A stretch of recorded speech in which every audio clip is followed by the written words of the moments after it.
BJP ಶಾಸಕ ಮುನಿರತ್ನ ವಿರುದ್ಧ ಕಾಂಗ್ರೆಸ್ ನಾಯಕರು ಸಿಡಿದೆದ್ದಿದ್ದಾರೆ. ಸಿಎಂ ಸಿದ್ದರಾಮಯ್ಯ ಭೇಟಿಯಾದ ಕಾಂಗ್ರೆಸ್ ಒಕ್ಕಲಿಗ ನಾಯಕರು ಎಸ್ಐಟಿ ತನಿಖೆಗೆ ಆಗ್ರಹಿಸಿದ್ದಾರಂತೆ. ಈ ಕುರಿತ ಒಂದು ರಿಪೋರ್ಟ್ ಇದೆ, ಬನ್ನಿ ನೋಡ್ಕೊಂಡು ಬರೋಣ.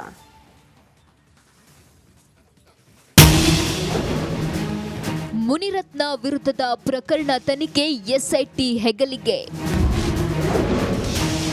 ಒಕ್ಕಲಿಗ ಶಾಸಕರ ಒತ್ತಡಕ್ಕೆ ಮಣಿದ್ರ ಸಿಎಂ ಸಿದ್ದು.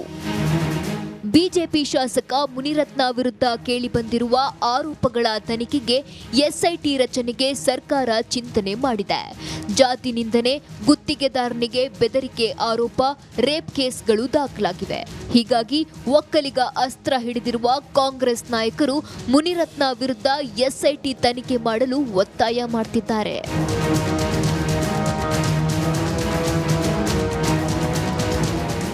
ಮೊನ್ನೆ ಚಲುವರಾಯಸ್ವಾಮಿ ನೇತೃತ್ವದಲ್ಲಿ ಖಾಸಗಿ ಹೋಟೆಲ್ನಲ್ಲಿ ಸಭೆ ಮಾಡಿದ ಕಾಂಗ್ರೆಸ್ ಒಕ್ಕಲಿಗ ಶಾಸಕರು ಎಸ್ಐಟಿ ತನಿಖೆಗೆ ಒತ್ತಾಯಿಸುವ ನಿರ್ಧಾರಕ್ಕೆ ಬಂದಿದ್ರು.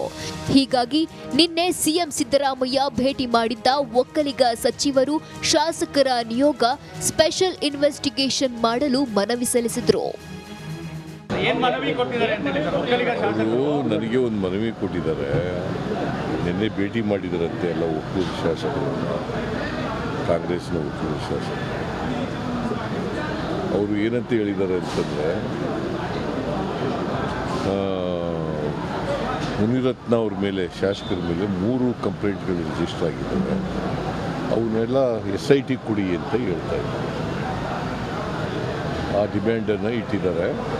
ನಾನು ಅವ್ರಿಗೆ ಹೇಳಿದ್ದೀನಿ, ಹೋಮ್ ಮಿನಿಸ್ಟರ್ ಪರಮೇಶ್ವರ್ ಅವ್ರ ಜೊತೆ ಮಾತಾಡಿ ಆಮೇಲೆ ತೀರ್ಮಾನ ತಗೋತೀನಿ. ಒಕ್ಕಲಿಗ ಸಮುದಾಯದ ಮುಖಂಡರು ಪಕ್ಷ ಮತ್ತು ಸರ್ಕಾರದ ಜೊತೆಗೆ ದೃಢವಾಗಿ ನಿಲ್ಲಬೇಕು. ಸಮುದಾಯದ ಸಂಘಟನೆ, ಅಭಿವೃದ್ಧಿ, ಮುಂದಿನ ಸ್ಥಳೀಯ ಸಂಸ್ಥೆಗಳ ಚುನಾವಣೆ ವಿಚಾರವಾಗಿ ಮತ್ತಷ್ಟು ಆಕ್ರಮಣಕಾರಿಯಾಗಿ ಹಾಗೂ ಬೆಂಬಲವಾಗಿ ನಿಲ್ಲಬೇಕು ಎಂಬ ತೀರ್ಮಾನ ತೆಗೆದುಕೊಳ್ಳಲಾಗಿದೆ ಎಂದು ಸಿಎಂಗೆ ಮನವರಿಕೆ ಮಾಡಿಕೊಟ್ಟಿದ್ದಾರಂತೆ.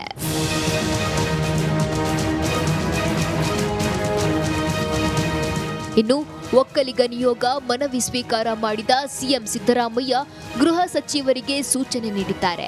ಇನ್ನೊಂದು ವಾರದಲ್ಲಿ ಎಸ್ಐಟಿ ತನಿಖೆ ಶುರುವಾಗಲಿದೆ ಎಂಬ ಚರ್ಚೆ ಜೋರಾಗಿದೆ. Bureau report, republic Kannada. ಅದೊಂದೊಂದು ಸೂಪರ್ ಮಾರುಕಟ್ಟೆ, ಆದರೆ ಅಲ್ಲಿ ಇವತ್ತು ಧರ್ಮ ದಂಗಲ್ ಜೋರಾಗ್ಬಿಟ್ಟಿತ್ತು.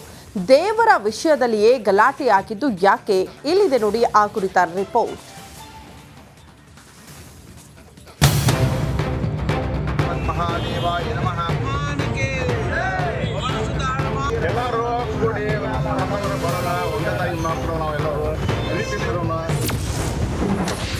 ಸೂಪರ್ ಮಾರ್ಕೆಟ್ನಲ್ಲಿ ಧರ್ಮ ದಂಗಲ್. ಒಂದೇ ಪ್ರದೇಶದಲ್ಲಿ 2 ಕೋಮಿನ ದೇವರು, ಗುಂಪು ಗುಂಪಾಗಿ ಸೇರಿರೋ ಜನ, ಪೊಲೀಸರು ಮತ್ತು ಅಧಿಕಾರಿಗಳೊಂದಿಗೆ ವಾಗ್ವಾದ, 2 ಗುಂಪುಗಳ ಮಧ್ಯೆ ವಾಕ್ಸಮರ.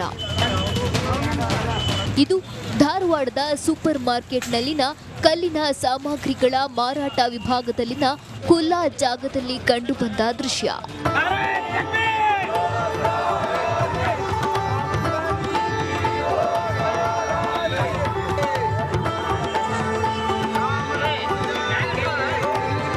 ಸೂಪರ್ ಮಾರ್ಕೆಟ್ ಮರದ ಕೆಳಗಡೆ ಆಂಜನೇಯ, ಕರಿಯಮ್ಮ ಮತ್ತು ನಾಗದೇವರ ಕಲ್ಲಿನ ಮೂರ್ತಿ ಇವೆ.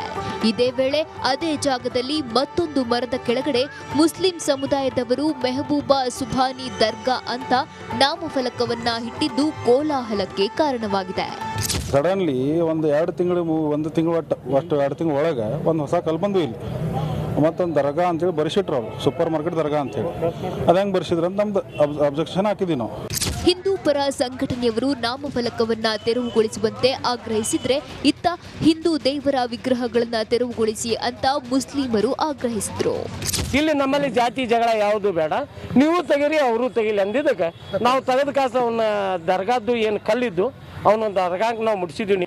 ಒಟ್ಟಾರೆ 2 ಕೋಮಿನ ಜನರ ಸೌಹಾರ್ದಯುತ ನಿರ್ಧಾರದಿಂದಾಗಿ ಸಮಸ್ಯೆ ಇದೀಗ ಸುಖಾಂತ್ಯ ಕಂಡಿದೆ. ಆದರೆ ಮುಂದಿನ ದಿನಗಳಲ್ಲಿ ಮತ್ತೆ ಸ್ಫೋಟವಾಗುವ ಸಾಧ್ಯತೆ ಇದೆ. ಡಿವಿ ಕಮ್ಮಾರ್, ರಿಪಬ್ಲಿಕ್ ಕನ್ನಡ, ಧಾರವಾಡ.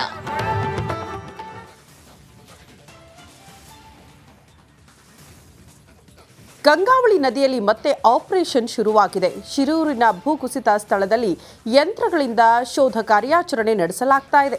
ಈ ಬಗ್ಗೆ ರಿಪಬ್ಲಿಕ್ ಹಣ ಸ್ಥಳದಿಂದ ಗ್ರೌಂಡ್ ರಿಪೋರ್ಟ್ ನೀಡಿದೆ.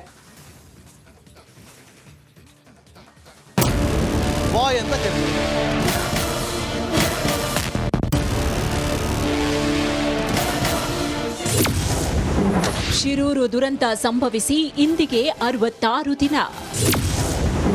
2 ತಿಂಗಳ ಬಳಿಕ ಮತ್ತೆ ಶೋಧ ಕಾರ್ಯ ಆರಂಭ.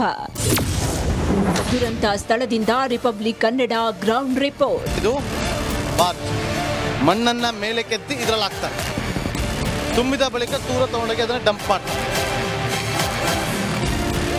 ಶಿರೂರಿನ ಗುಡ್ಡ ಕುಸಿತದಲ್ಲಿ ನಾಪತ್ತೆಯಾದವರಿಗಾಗಿ ಇದೀಗ 2 ತಿಂಗಳ ಬಳಿಕ ಮತ್ತೆ ಶೋಧ ಕಾರ್ಯಾಚರಣೆ ಮುಂದುವರಿಯಲಿದೆ. ಕಾರ್ಯಾಚರಣೆಗೆ ಬಳಸೋದಕ್ಕೆ ಗೋವಾದಿಂದ ಬಾರ್ಜ್ ಸಹಿತ ಡ್ರೆಡ್ಜಿಂಗ್ ಮೆಷಿನ್ ಕಾರವಾರ ಬಂದರಿಗೆ ಬಂದಿದೆ. ಬಾರ್ಜ್ इसको क्या बोलते हैं? इसको ड्रेजर. ड्रेजर बार्ज ड्रेजर वो आपका बोट टग बोट.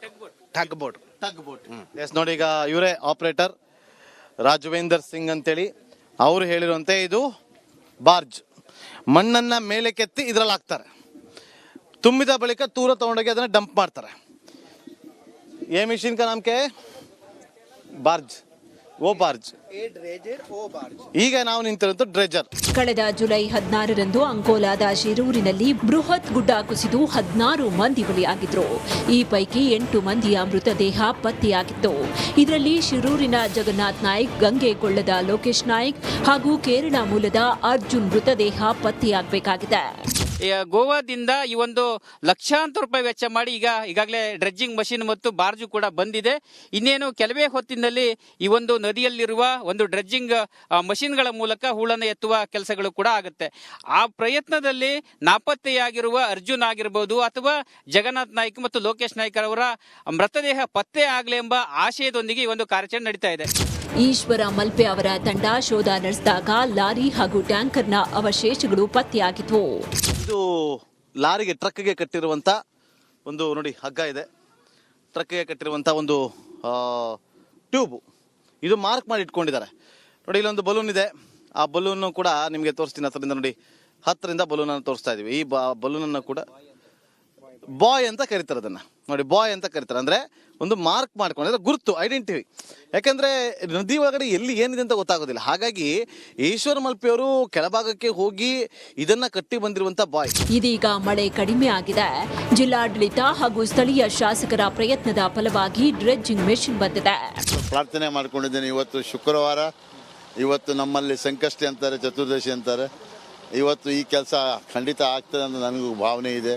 ಮತ್ತು ನಮ್ಮ ಇವರು ಯಾರು ಅಶ್ರಫ್ನವರು ನೋಡಿ ಮೊನ್ನೆಯಿಂದ ಇಲ್ಲಿ ಬಂದು ನಿಂತಿದ್ದಾರೆ.